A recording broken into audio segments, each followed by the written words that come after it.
Hey, what's up you guys? Welcome back to my channel. My name is Tiffany. How are you?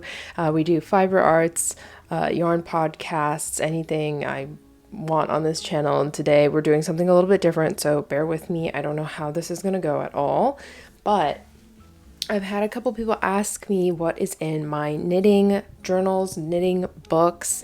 So I thought it would be fun. As always, I always say it's going to be fun because it's going to be fun.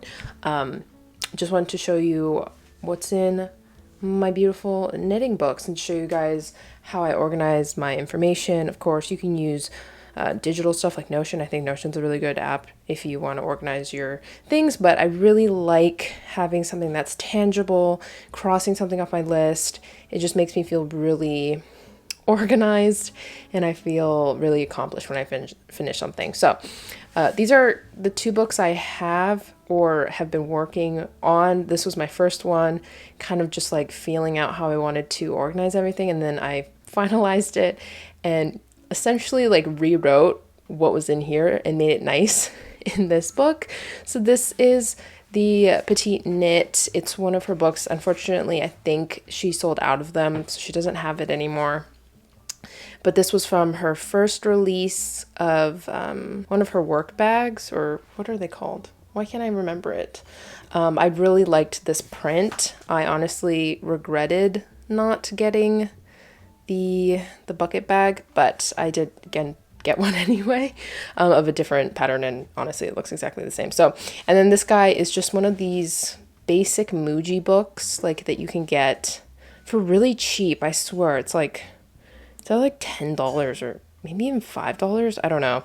But you can get them in a set of 5, and I really like that.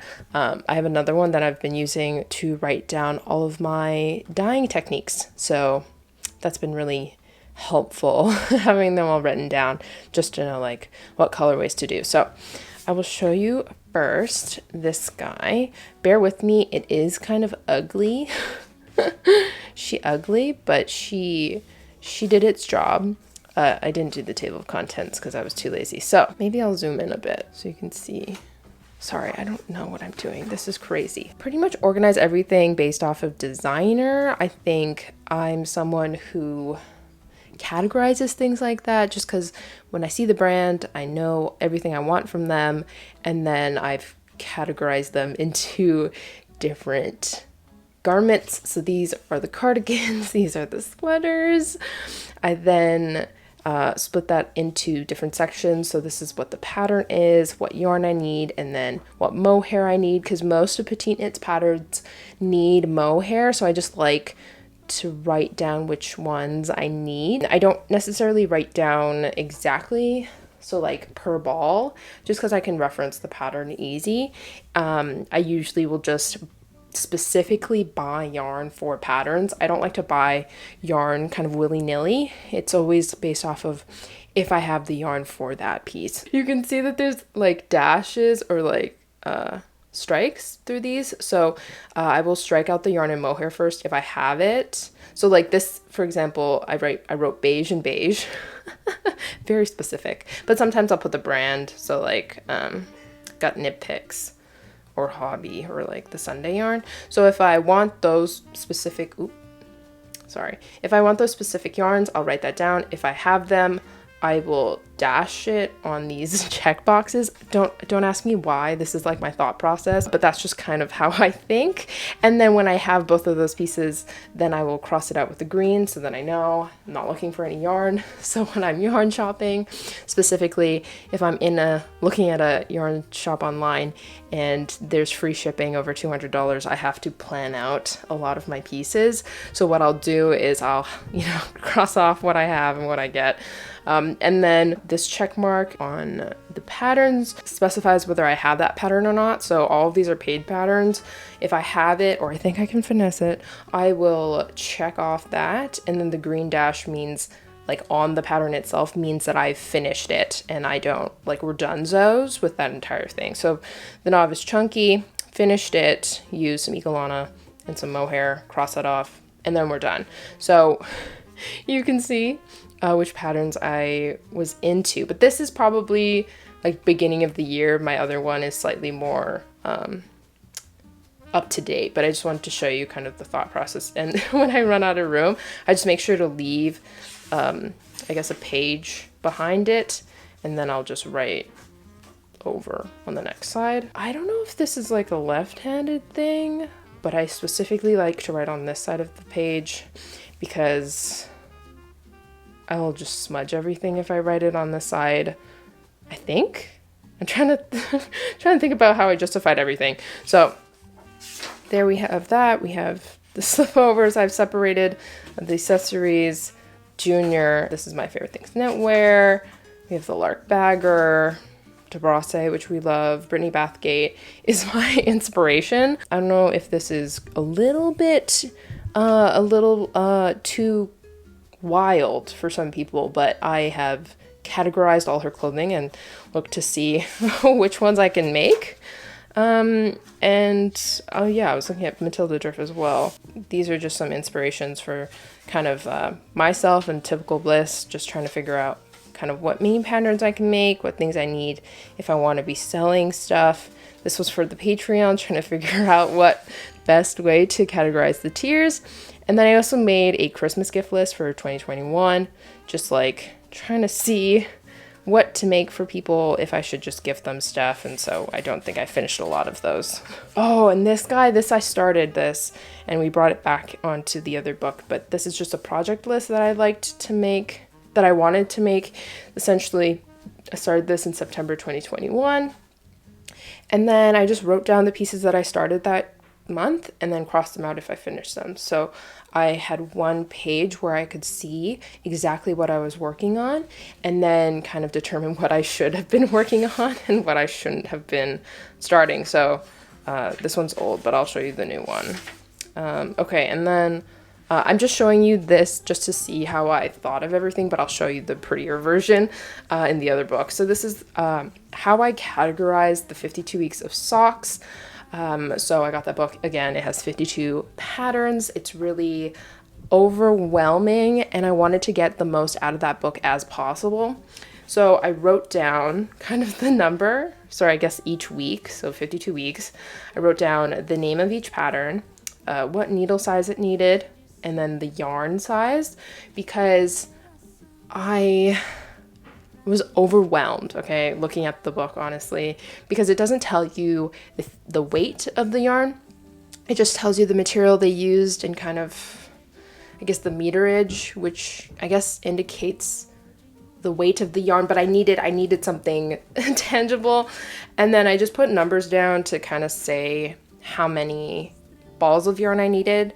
I saw some that I thought were good enough to make with just one, so that's why there's like 1 and 2 everywhere. And then the knit just signifies kind of what yarn I wanted to use, because I couldn't write yarn again. And then check marks at the edge were just to, I kind of went through the entire book, looked at each pattern and thought, okay, which ones are must-dos and which ones are kind of ones I'm thinking about. So the ones with the green checks are ones I'm for sure doing. And then ignore this. This was just another thing that we'll talk about in the other book. And so I made one for the scarves as well, which I also redid on the other one. I also redid this one. This is for the Crochet Crush book. I just wanted to, you know, number them off, know the name, figure out the needle size, or I guess the hook size, and figure out the yarn weights, because the yarn weights are so flipping confusing in that book, because she uses yarn that just is not available here in Canada. It's like from Finland and the shipping is ridiculous, and I have no idea, because the yarn is really weird. That doesn't make any sense. The yarn is like canvas, or it's like cotton rope, or just fuzzy weird stuff that I just have to find dupes for.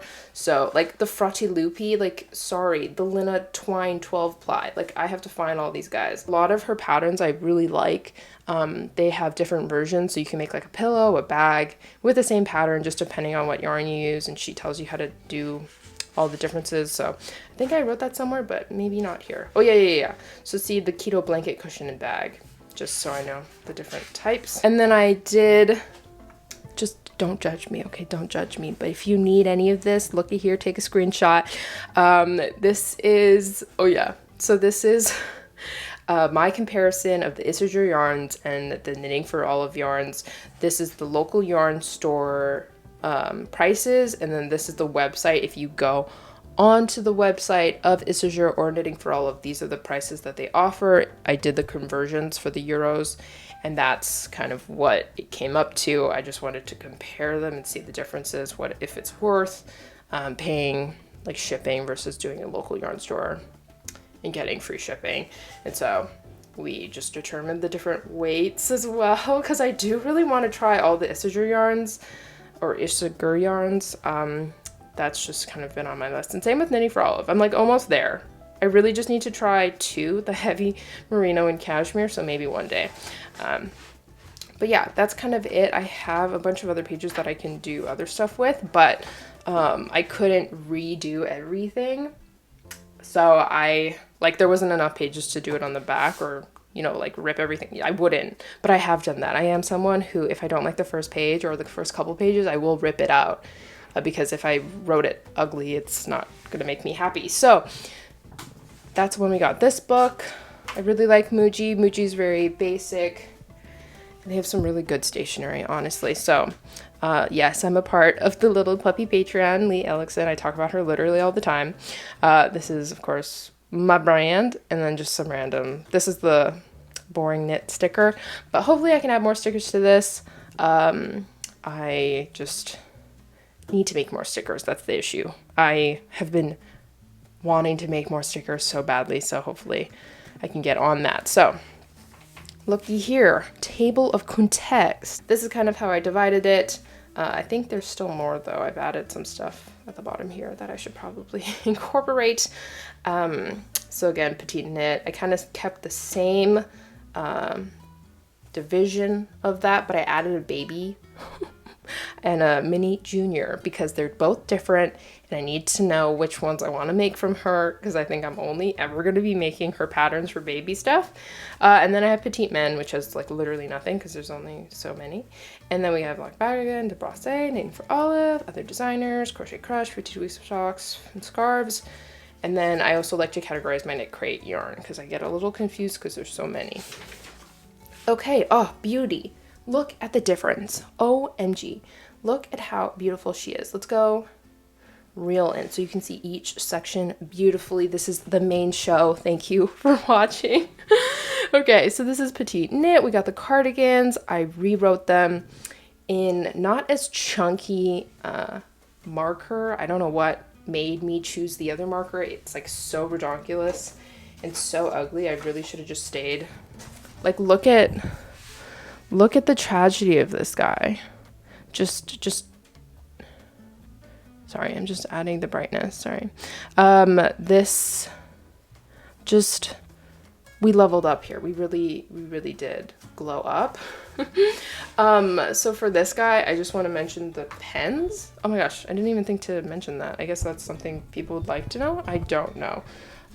So I just used a basic, just the basic Muji black ink pen. I really like them. They're really cheap. They did change the packaging and change like the, I don't know how to explain it, but like this is the new packaging, and like the ballpoint is just kind of different. Okay, if you know, you know, but if you don't, that's totally fine. And then I used I have this weird little set of mild liners, so I just use those guys, and they're very handy, and they're beautiful. It makes me want to highlight literally everything. So again, we have the cardigans. We checked them off, highlighting the ones that I finished. Yes, we added the no frills cardigan. Yes, we did. And then again, these are just the yarns I used, and we just colored the ones that we have gotten. This is my sweater. If you guys are curious about all the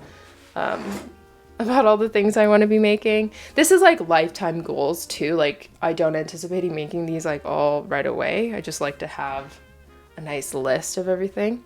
So again, we added the marble sweater because I saw Petite Knit's version of the brown one that she did in the stripes, and it's gorgeous. Like, I think it's a bit too blank for just one color, but when she did the multicolor one, I was obsessed. And then I also added the chestnut dress and the Moby sweater. I like need to do those. But it's gonna take, again, my entire lifetime. This is slipovers and tops, so I just incorporated all the slipovers I want to make, as well as like teas. So like oh, I totally forgot I gotta make the Friday tea. Oh, and then I want to make the chorizo slipover, but like in a Noro color.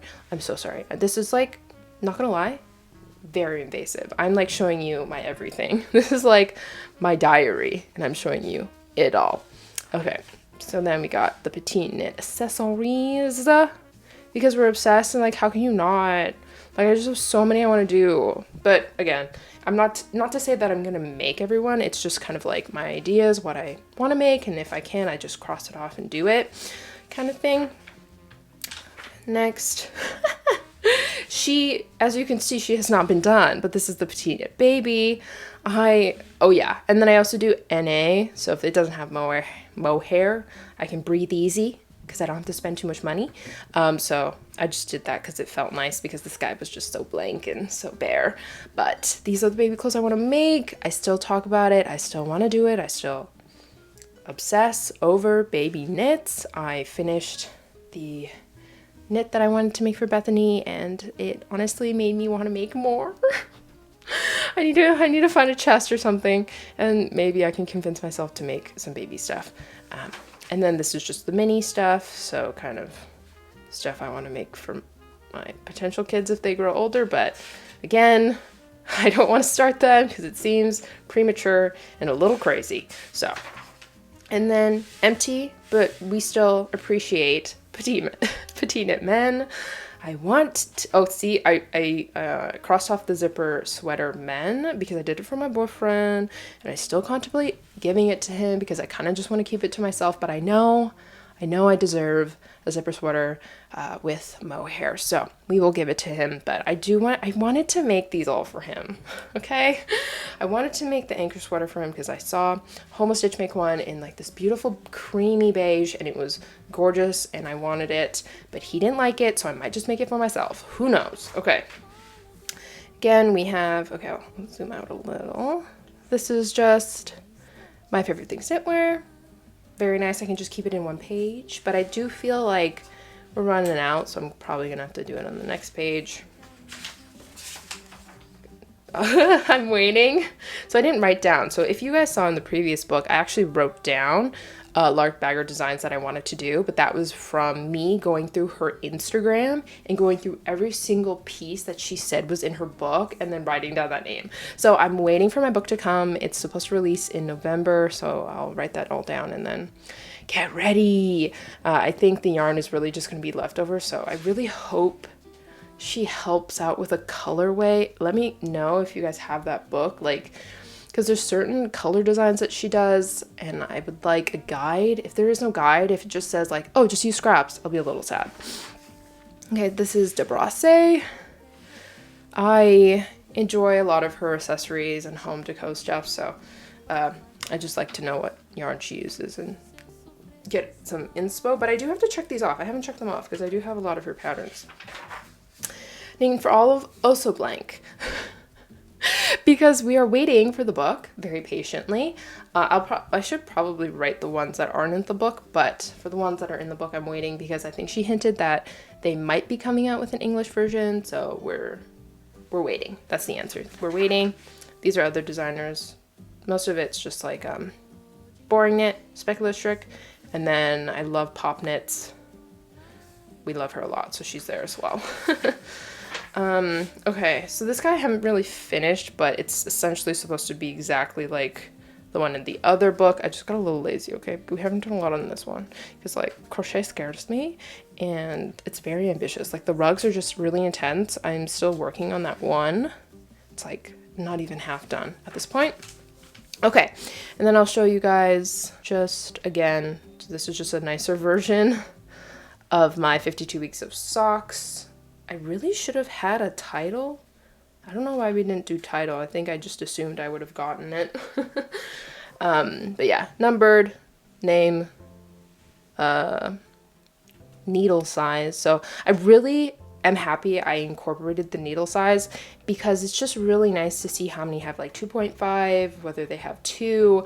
You know, if I want to start one, I can just look at it this like really fast, just a good reference, and kind of pick what I have. Like this guy's 3.25 and we don't have that needle size, so she's in the back burner. Again, the yarn weight, and then what yarn I'm planning on using. Like I have some leftover Normal Garden Silk Solo whatever and I was thinking I could make it with the Elve guy, but if I don't, I'll just cross it off and white out and do another one, and then we cross those off. As you can see, we have done a couple, but I haven't finished them, so why did I highlight this when I didn't finish this? I don't know. We got excited. Okay, and then we went through a whole, I don't know if you guys were there for the Twitch stream, but we went through the entirety of the 52 weeks of shawls to figure out which one I wanted to make. So the X's are for sure nows. Those are my for sure nows, which is very funny. And then the greens are pretty sure, but they're maybe, like, it really depends on if I do it, then I'll cross it off kind of thing. So again, just exact same thing. You can see the different needle sizes. I was overwhelmed though, because a lot of the needle sizes are around like 3.5, like 4, 4.5. Don't get me wrong, I love that, but it gets me a little worried because the shawl must be very intricate if they're using such small needles. And then for the ones I wanted, for the Venice, for fingering weight, lace just means that it has mohair. I need 8 50 grams balls of yarn and then 3 50 grams of mohair. So that's 6 balls of mohair. So that's just the math we did. I wrote down 18 versus 34, which is the ones that I want to do versus the ones that I don't want to do. Don't ask me why, but that's just what we did. And then this is just me writing down the knit crate yarn. It's not very specific, but just which ones I've used, kind of what composition it is I like knowing, and then what month it is, what I plan on making, how many yards it has, so I can plan in advance. I'll hide this, but this is just to keep track of all the names of the yarns that I've been dyeing. I guess I'll show you guys this, but this is just kind of my Patreon goals, what I plan on knitting for the monthly downloads. This one is not fingerless gloves. They are definitely leg warmers, but it doesn't really matter. I plan on getting to it anyway. Again, Brittany Bathgate, just clearer. And then I have some sewing goals that I kind of want to make. I'm planning on writing patterns specific and then what materials I need and how many yards, but that's for another time. Okay, so these are kind of needles that I want and I cry for. So I guess I'm trying to make a collection. So if you guys can see, knitting needles, my Leica Driftwoods. I like getting non-interchangeable, interchangeable, and maybe DPNs, maybe a crochet hook. As you can see, they have not been filled out, so I don't really know if I'm gonna get them. We have the different cable lengths, just because I like having variety. And then we have interchangeable. I was thinking of getting 3-inch ones if I ever wanted to change out my, I guess, short needles and then change them in with some Leica ones, but kind of on the fence about them because the one thing I don't like about Leica is that they only go from 3.5 and upwards. I really wanted needles that went down to like 2.5, but like I get it, it's kind of too small to do. And then again, again, you can see these are my C-knits, my goals, my everything that I kind of want. And then I also made a section for the koshitsu. So there's two different types of needles. They have the shirataki and the koshitsu. The shiratakis are slightly cheaper, and these ones are kind of what I want to aim for. But you can see the needles that I got. I'm thinking I might want to get maybe 10 centimeters double pointed, but it depends on if I really like these guys. But ultimately, if I do invest in this will be my final like sets. Like if I get what I want from these guys, then I don't need any more needles ever in my life. But these are kind of just dreams. I'm not saying I'm gonna get all of them. It's just kind of goals, things to look forward to. Yeah, we like that. And then of course the things that are colored in, the ones that I have. And then yeah, literally I'm almost done this book too, but the last page is so colorful. We love her. OMG. So this is my project list. I put it in the back because I didn't want it to be in one of the pages near the front, because if I were to continue this, I would have to leave a lot of pages, whereas in this I can just do this. I can just put it in the back and then work like backwards towards the middle, and then I'll never kind of run out of pages. So as you can see, again, we started in September. We did it rainbow because like, why not? I have stuff for September. Have we started anything in September? I guess the winter, no. The honey wash bag is when I started, so I can write that down. But again, all the color ones are the ones that I finished. And it's like really nice to see, you know, what I've been able to get done. And yeah, it just makes me feel good. And essentially these are the guys that are going to be in the 2022 Everything I Knitted. So that's going to be really exciting. But I also didn't include, I guess, my patterns or socks. So those are things that are separate. These are kind of just from pattern designers that I like. And yeah, I guess that's it. Oh my gosh, this was a long video. I hope this was interesting. I hope you enjoyed it. I hope you could watch it while you're knitting. Yes, I'm not going to be in this video at all. I'm just going to voice over, but it was really fun. Maybe we could do more videos like this, even though I don't have any more books to show. Oh, right. I was supposed to show everything, not everything, in the Make It Yourself books. So if you enjoyed this type of style, we could definitely do that as well. And I can show off different things that inspire me in that book. So if you guys don't know already, thank you for watching. I'm on Instagram, Patreon, Twitch. We post on YouTube sometimes. And yeah, go check out my Ravelry and my web shop. We have some new patterns I post kind of very much on the down low. If you like this video, please don't forget to like, subscribe, comment, push the notification bell if you want to know when I post. And yeah, I'll see you guys in the next one. Thank you. Bye.